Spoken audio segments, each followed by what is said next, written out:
Welcome to Taking Care of Business on News Talk 1180 KERN for the best in Saturday talk radio at 1 o'clock, and on 1230 KGEO at 10 o'clock Saturday, and for the best in Wednesday talk radio on 1410 KERI, the Christian station. We're now on 1000 KKIM in Albuquerque, New Mexico, and also 3 times on the internet on knookmedia.com, serving Richmond, Oakland, and the San Francisco Bay Area. Your host is Clay Koerner, and I'm Marty Payne. Our producer is Greg Held. Hey, Clay, we really had a great show last week with Tom Del Vaquero, the former California Republican head.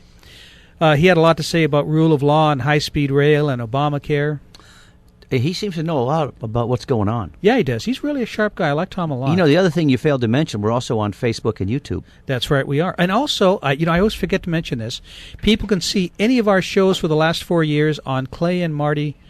Actually, just put in Clay and Marty Show on the internet, and all of our videos will show from the last 4 years. Wow. Videos on radio. Videos on, well...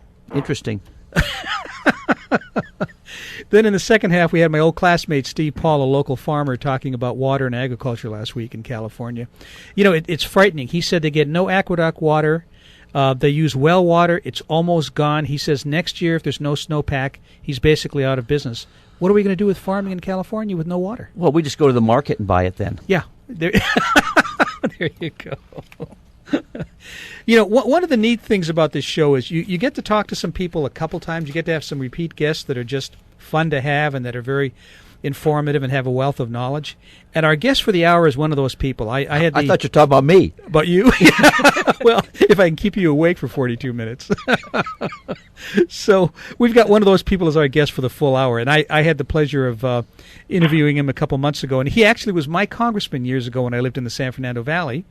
A former congressman from the Valley, a name that needs no introduction, Barry Goldwater, Jr. Barry, welcome back to Taking Care of Business. Hey, Marty.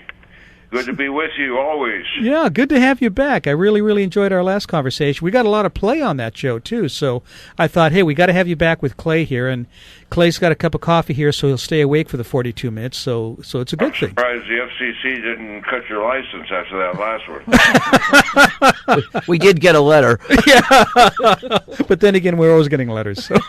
That's interesting. When I was in Congress, I got involved in...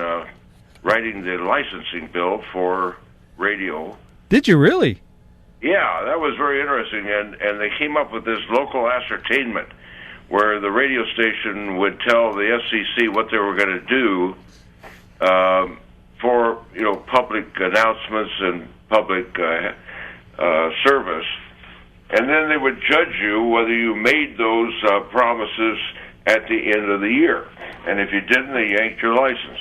Huh. Well, they just tried to go back to something similar to that, where they wanted to know what the radio stations were going to broadcast before they broadcasted it. Yeah, what do you think about that? Wow. You probably wouldn't even have me on. Yeah, that's true. Something you wouldn't want anybody to know that ahead of time. Huh? Yeah. Something I forgot to ask you last time. I think you served with an old friend of mine, a guy that when I was on the radio in Los Angeles, he was kind of my steady guest, and he was fantastic. Old Congressman Bill Dannemeyer. Did you serve with Bill? I sure did. Bill was a real fine human being. Mm-hmm. He was just a nice man. And he was a good congressman. Yeah, sure. Yeah, I liked Bill a lot. I remember a debate he did with Gloria Allred that I was a part of, and he just tore her up big time. It really, really made her angry. And she kept on pointing her finger at him across the table, and he kept on saying, "Ma'am, please keep your finger out of my nose."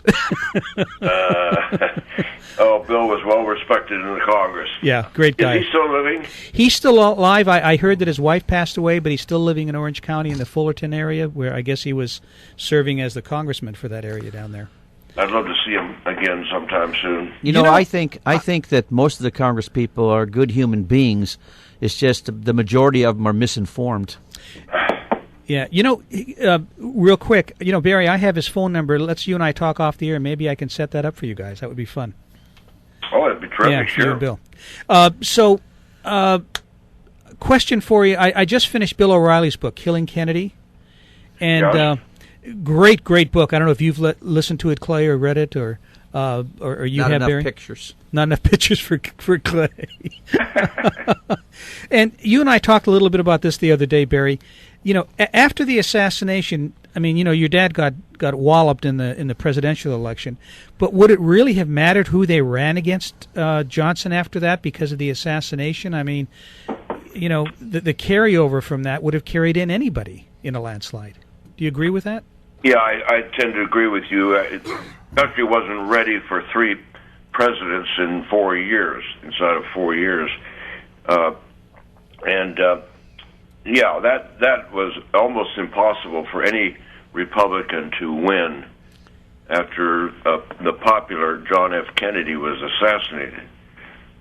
Well, and Kennedy wasn't necessarily a shoo-in for the election in 1964. In fact, that's one reason why he was in Texas in the first place, was to try to mend some fences.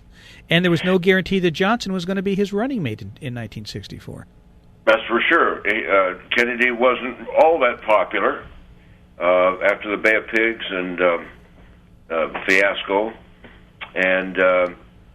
But he and my father, Senator Goldwater, were very good friends, and my dad used to go down there and sit in his rocking chair, and the two of them would drink whiskey together. In fact, they shared the same doctor. They both had the same problem of too much calcium in their bones, in their joints, and he would go down to the White House, and the doctor's name was Janet Travell, and she would inject the president and my father with cortisone so that to take away the pain. But they were planning to run against each other for the presidency, and they talked a lot about it. And in fact, they decided that they would get together and get on the same airplane and travel around and debate each other, much like Lincoln Douglas did many years ago. So they would have the same makeup artist and the same sound technician. They would be saving a lot of expenses on the campaign, but they, at the same time, would have made it a very interesting political season. Oh, it definitely would. We're having a conversation with former Congressman Barry Goldwater, Jr. Barry, just talking about the upcoming elections we're going to be having in the near future, I'm not sure that any Republican will be able to win the presidency, especially if the Republicans take the Senate and keep the House in this coming election. Your thoughts on that? Well, that's a huge speculation, Clay. Do you have a glass ball there that you are pulling this out of? No, I have nothing to lose, and it's freedom of speech, so you can say anything. That's something that you just kind of dreamed about last night that you were going to throw on the public today? Yeah, I'm just laying it on everybody. Just stirring things up a little bit? Well, I hope so, because right now it looks like Hillary's going to be our next president. Oh, my God, what a thought. Well, why do you say that? Because they've been grooming her for years. I mean, I think she'd make a terrible president, but that's what I believe is going to happen. I know people that have groomed racehorses for years, and they came in last. We can only pray and hope. Well, I'm trying to think of the name of that book. I think it was called The Change or the Game Change, where they were talking about how a lot of the Democratic powers went to Obama and said, "Hey, we can't have Hillary here because, Bill is still a liability and his behavior hasn't necessarily changed." And they pretty much talked Obama into running. So I'm not necessarily sure that a lot of the powers to be want Hillary to run. Or to I'm not so sure that she's. I'm not so sure that's a guarantee. And you know something, I think it'd be great if she ran. She'd be she's got a lot of baggage. She's got a lot of history. There's a lot to shoot at. Pardon the pun.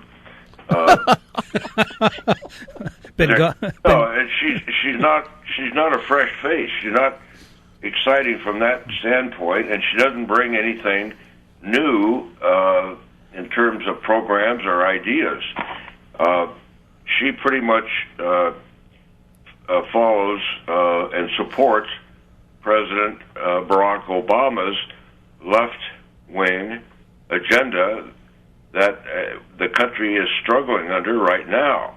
And she's going to inherit that mantle, And this country is not going to come roaring back like it should be for quite a while. And we will be struggling even in 2016. And she will have to wear that mantle. If the Republicans win in 2014, there's only so much that they can do to correct the wrongdoings of the Obama administration. Yeah, no question about it. I don't think she's a sure in or sure thing. Nor I think the Democrats have that going for them either. Yeah, I totally agree. Barry, when we come back from the break, I want to talk to you a little bit about something you and I discussed about conservative versus libertarian. We'll be back. All right. We'll be back in a moment on Taking Care of Business on Koerner Radio News Talk 1180.